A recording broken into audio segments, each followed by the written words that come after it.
할렐루야. 아이고, 우리 옆 사람하고 한번 인사하겠습니다. 한 해간 수고하셨습니다. 애썼습니다. 잘 오셨습니다. 잘 견디셨어요.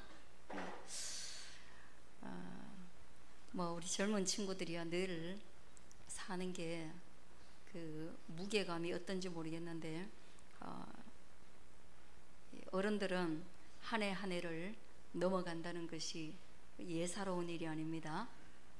그리고 해마다 그 짐이라는 것이 가벼워지지 않고, 뭔 큰 어려운 일이 없는 것 같은데도 짐은 더 무겁게 다가오죠. 그래서 한 해를 다 살고 나면 그냥 감사와 또 하나님의 은혜에 대한 그 고마움, 이게 마음에서부터 저절로 이렇게 나오는 거예요. 오늘 이 본문의 말씀은요, 이 어려운 시절, 그리고 우리에게 주어진 이 막중한 책임의 삶을 무엇을 힘입어 살아갈 수 있나, 거기에 대한 질문이요, 거기에 대한 답변이 아닐까, 그 생각을 해봅니다.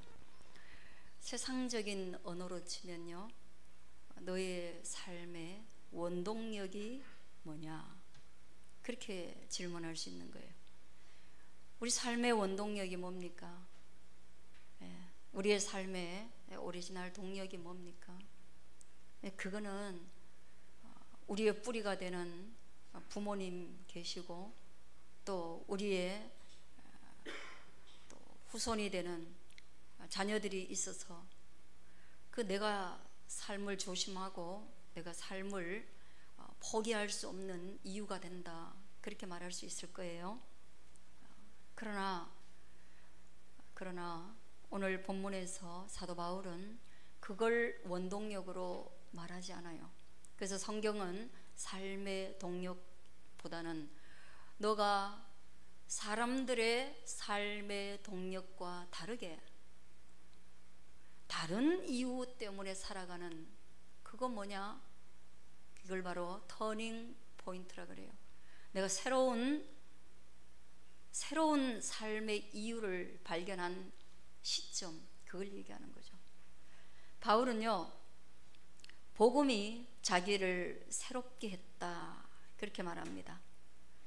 그리고 그 새롭게 된 복음으로 말미암아 나는 나를 새롭게 만든 이 복음을 수많은 사람에게 전하는 걸 통해서 사람들이 그토록 동력을 잃어가고 지치고 상하고 고통당하는 것으로부터 새 힘을 주기를 원한다. 그게 바로 사도 바울의 간절한 기대요, 소망이었습니다. 그리고 그 새로운 터닝 포인트 안에 무엇이 있습니까? 복음 안에서도 무엇보다 예수 그리스도의 부활이 있습니다.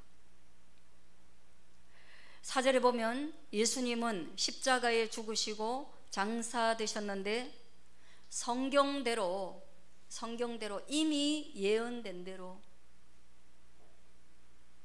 이미 약속한 대로 사흘 만에 다시 살아나셨다. 성경에서 그리 될 거야 라고 말했거든요. 그러면 그렇게 되는 거예요. 성경은 단 한 번도 우리에게 거짓말한 적이 없고 성경은 오류가 없기 때문이에요. 확실한 거예요. 더 이상 이 부활에 대해서 논쟁할 이유가 없어요. 그럼에도 불구하고 예수님께서는 성경대로 되었음에도 불구하고 게바에게 자기의 부활한 몸을 보여주셨습니다. 왜 그럴까요? 성경대로 되었지만 사람들은 예수님의 죽음에 너무나 혼란스러워서, 성경에서는 예수님이 부활하셨으니 우리에게도 승리가 있다라고 말하고 있지만, 그러나 저와 여러분은 게바와 같아서 주저앉아 있고 두려워하고 절망하고 예수님이 살아있는 것과 내가 지금 살아가는 이 인생이 무슨 연관이 있는지 모르기 때문에 예수님은 우리 눈에 보여주신 거예요. 그래서 그 부활하셔서 게바에게 나타나신 겁니다. 할렐루야. 12제자 모두가 예수님을 부인했지만 예수님을 보게 됐어요. 더 이상은 부인할 수 없는 상황으로 예수님이 밀어붙이셨어요. 그리고 또 그 후에 500여 형제에게 일시에 보여주셨는데, 그 중에는 바울이 있는 그때까지 아직도 대다수의 사람들이 살아있고 어떤 사람은 죽었다 이 말이에요. 여러분, 성경은요, 성경에 기록된 말만을 듣는 것으로 우리에게 실제적 용기가 되지 않습니다. 그러므로 오늘 바울과 같이, 게바와 같이, 12제자와 같이, 500여 제자와 같이 부활하신 예수님을 만나야 합니다. 그래야만 우리에게 1년이라는 365일이 주어질 때 새로운 꿈과 비전으로 생명력으로 살아갈 수 있는 겁니다. 어떻게 만날 수 있느냐? 그건 여러분 그냥 활자를 통해서는 아니에요. 예수님이 우리에게 친히 다가오시는데, 예배 가운데, 찬송 가운데, 기도 가운데, 무엇보다 어떤 것 가운데요? 예수님이 죽음으로 끝나버리면 큰일 난다는 12제자와 그 이후에 수많은 제자들처럼 예수님 여기서 무너지면 큰일 납니다. 부활이 없다면 난 큰일입니다. 예수님 죽으신 거로, 골고다 십자가에 피 흘리신 것으로 끝이라면 난 뭐가 됩니까? 라는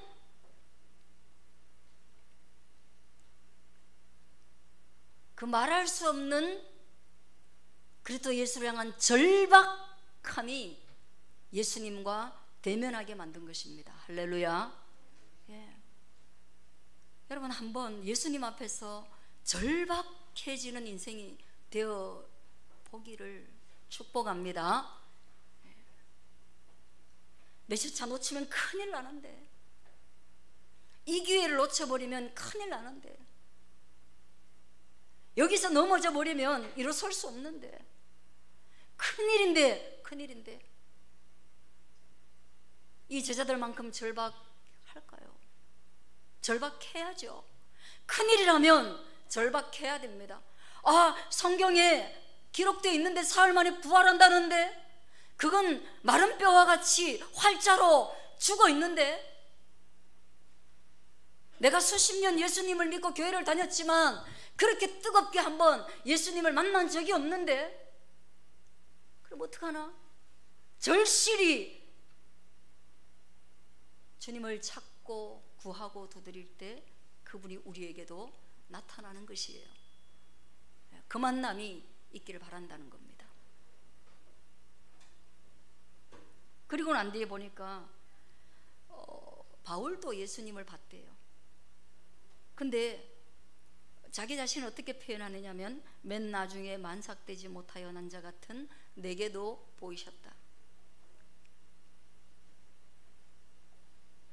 바울이 자기 정체성을 이렇게 비하할 때는 많지 않습니다. 근데 왜 이렇게 자기 정체성을 비하하느냐 하면, 예수님을 만날 입장의 사람이 못 된다는 거예요. 나와 여러분은 실상은 예수님을 그렇게 부르고 있지만, 예수님 응답해 주기를 기도하고 있지만, 예수님 만나면 나는 막 기뻐할 것처럼 그렇게 하지만, 실제로 나와 예수님의 그 거리, 그 간격은 정말 갭이 크다는 거예요.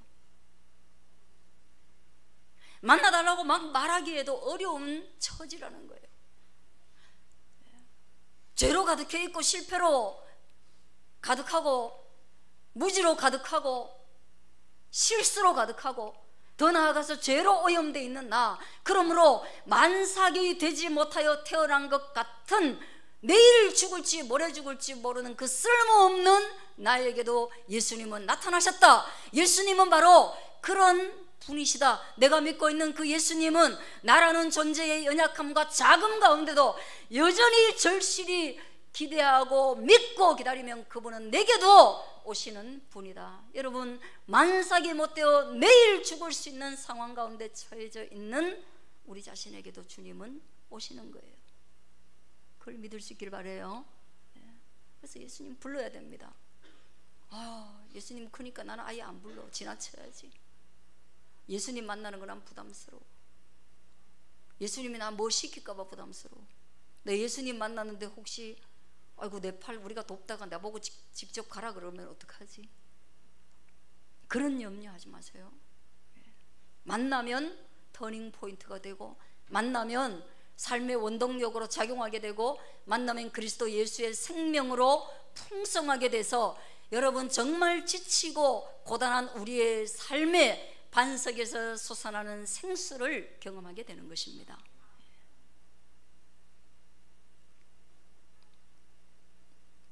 하나님의 교회를 박해하고, 하나님의 교회를 박해했던 이유는 성공의 야망 때문에, 누구보다 그 일에 헌신했던 이유는 빨리 출세하고 싶어서. 사도 바울이 그랬어요. 성공하고 싶어서, 누구보다 높은 자리에 빨리 가고 싶었습니다. 그리고 그는 조건이 됐습니다. 공부 잘했습니다. 인정받았습니다. 후계자로 낙점 찍히기도 했습니다. 높은 자리에 올라가면 경제적 독립도 갖게 될 겁니다. 남들이 갖지 못하는 부를 얻게 될 겁니다. 그래서 자기는 인생에서 누구보다 자유롭게 사는 그 자리에 올라가고 싶었을 겁니다. 그래서 너무나 열심히 살았습니다. 그 열심히 산 것이 바로, 그 열심히 사는 것의 포인트가 바로 예수 믿는 자를 박해하고 하나님을, 예수 그리스도를 따르는 자를 죽이는 그 일에 앞장선 겁니다. 여러분, 우리가 한 해간 왜 힘들었는가를 한번 생각해 보면 바울처럼 이런 겁니다. 내 스스로 자유를 얻으려고 하기 때문에 너무 힘든 겁니다. 건강도 내 스스로 챙겨서 건강으로부터 자유를 얻으려고 애쓰다가 우리가 스스로 지치는 거예요. 젊은이들 사이에 유행하는 경제적 독립, 경제적 독립을 하기 위해서 다른 것 다 제껴두고, 그 나이 때에만 할 수 있는 낭만도 제껴두고, 그 나이 때에만 할 수 있는 비전 트립도 제껴두고, 그 나이 때에만 가질 수 있는 인간에 대한 동정심, 어떻게 살아야 하느냐라는 그런 거대 담론 다 포기하고 경제적 자유를 위해서 오직 경제에 매달리고 있다. 과연 자유로울 수 있을 것인가? 아마 없을 겁니다. 경제적 자유는 주어지지 않습니다, 인간에게. 왜냐? 여러분, 재벌집 막내 아들 봤잖아요. 경제적으로 가장 부자유한 사람들이 재벌가의 사람들이에요.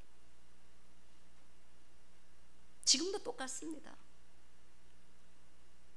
그들은 왜 죽었는지도 신문에 나오지 않습니다. 제대로 밝혀지지도 않습니다. 왜 그들의 가족 가운데 자살을 많이 하는지 그것도 우리는 사실 모릅니다. 접근 안 해봐서 추측할 뿐입니다. 그러나 재벌이라고 말하는 사람들의 가문에 왜 그렇게 이상한 죽음이 있는지 잘 모를 일이에요. 자유가 있었다면 그렇지 않겠죠. 그 경제적 자유가 그들에게 기쁨을 줬다면 그렇지 않겠죠.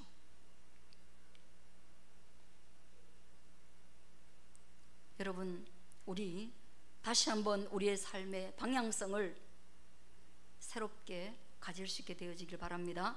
여러분, 진짜 자유는 뭐예요? 내 스스로 만들어가는 자유가 아니라, 경제적 자유가 아니라 진리가 너희를 자유케 할 것이다. 진리를 알아라. 그러면 그 진리가 너희를 이 세상 가운데서, 자유할 수 없는 세상 가운데서 자유하게 할 것이다. 그 은혜의 말씀을 들을 수 있기를 바랍니다. 진리를 알아라. 그리스도 예수를 알아라. 예수가 너를 자유하게 할 것이다. 예수님이 너를 기쁘게 할 것이다. 예수님이 너를 만족스럽게 할 것이다. 예수님만이 줄 수 있는 생명이 너로 하여금 꿈틀거리게 할 것이다. 그리고 다시금 서게 할 것이다. 어떻게 해요? 나의 나된 것은 그리스도 예수 하나님의 은혜로 된 것이기 때문에 10절에 보면 내가 모든 사도보다 더 많이 수고하였다. 여러분, 바울은 수고를 떠나기 위해서 애를 썼던 사람인데 예수님 알고 진리로 인하여서 자유롭게 됐는데 오히려 수고의 짐을 지는 쪽으로 삶의 방향성이 바뀌어요. 나 수고해도 괜찮아. 왜냐하면 이 수고는 의미가 있기 때문이야. 나 힘들어도 괜찮아. 인생이 건강을 위해서, 돈을 위해서 찌들고 그래서 자식을 원동력으로 살았는데 자식은 어느 순간 내 품을 떠나버리고 부모님을 원동력으로 삼았는데 부모님도 가십니다. 그럼 무엇을 원동력으로 우리는 살아야 하나? 그래서 찌들었어. 이제는 뭘로 살아야 하나? 그랬는데 오히려 나는 그 무의미한 것으로부터 탈피하여 이제는 내가 스스로 타인보다 더 많이 수고하는 자리에 가게 됐다. 그리고 그 수고 때문에 내가 고통스럽지 않고, 그 수고 때문에 내가 불평하지 않고, 그 수고 때문에 내가 하나님을 원망하지 않았다는 것이에요. 할렐루야. 여러분 하시는 수고 원망 많으세요? 그러면 여러분의 짐이에요. 여러분 하시는 수고 불평 많으세요? 여러분의 수고예요. 그러나 참다운 의미 있는 수고가 되려면 그 수고는 그리스도 예수를 위한 수고가 되어야 한다. 이 말씀을 여러분에게 드리고 싶습니다. 그리고 그렇게 수고하여도 괜찮다고 말하는 마지막 절은 그렇게 수고하였지만 내가 한 것이 아니요, 사람이 후패하여서 몸이 무너져서 죽게 되었는데도 그 수고한 것이 내가 한 것이 아니다. 오직 나와 함께 하신 하나님의 은혜 덕분에 내가 그것을 할 수 있었다. 할렐루야. 할렐루야. 저를 위해서 여러분이 오늘 밥을 차리시면 그 얼마나 힘들겠습니까마는, 그러나 여러분들이 여러분의 사랑하는 자녀나 여러분의 사랑하는 연인이나 부부나 또 부모님이 오셔가지고 정말 한 끼 소중하게 대접하고 싶은 그 진실한 사랑의 마음으로 밥상을 차리면 그거 기쁘잖아요. 기쁘죠. 감사하죠. 감격스럽죠. 의미가 있죠. 바울은 그랬다는 거예요. 그 수고가 내 수고가 아니라 하나님의 사랑 안에 있는 함께 하시는 하나님의 은혜의 수고이기 때문에 그 수고를 수고로 여기지 않았다는 것입니다. 수고로 여기지 않았다는 것.